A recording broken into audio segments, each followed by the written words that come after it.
कृष्णा दोस्तों, गणपति बप्पा की जय। आशा कर नमस्ते प्रणाम। आशा करती हूँ कि आप लोग अच्छे होंगे, स्वस्थ होंगे। कृष्ण मिश्रा संगीत के चैनल में आप सभी का स्वागत है।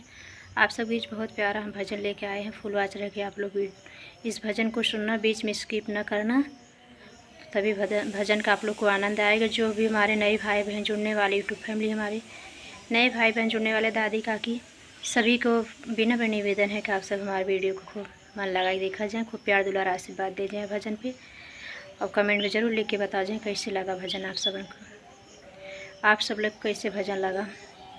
गणपति बप्पा की जय।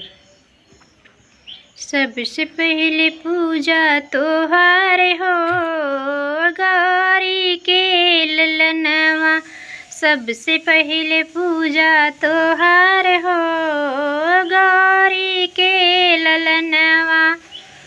ब्रह्मा जी से पहले, विष्णु जी से पहले, ब्रह्मा जी से पहले, विष्णु जी से पहले, शिव शंकर से पहले तोहार हो गौरी के ललनवा। सबसे पहले पूजा तोहार हो गौरी के ललनवा, सबसे पहले पूजा तोहार हो गौरी के ललनवा। चंदा से पहले, सूरज से पहले, चंदा से पहले, सूरज से पहले, तारों से पहले तोहार हो गौरी के ललनवा। सबसे पहले पूजा तोहार हो गौरी के ललनवा।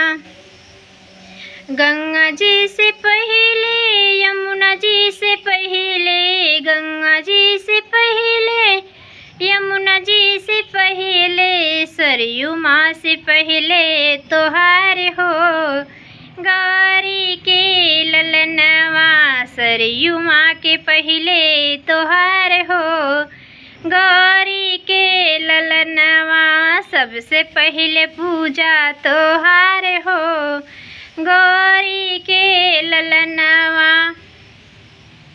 राम जी से पहले, लक्ष्मण जी से पहले, राम जी से पहले, लक्ष्मण जी से पहले, सीता जी से पहले तोहार हो गौरी के ललनवा। सीता जी से पहले तोहार हो गौरी के ललनवा। सबसे पहले पूजा तोहार हो गौरी के ललनवा।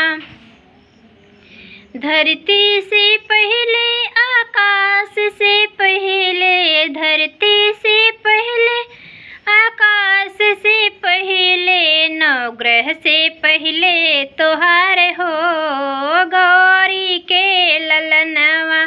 नवग्रह से पहले तोहार हो गौरी के ललनवा। सबसे पहले पूजा तोहार हो गौरी के ललनवा।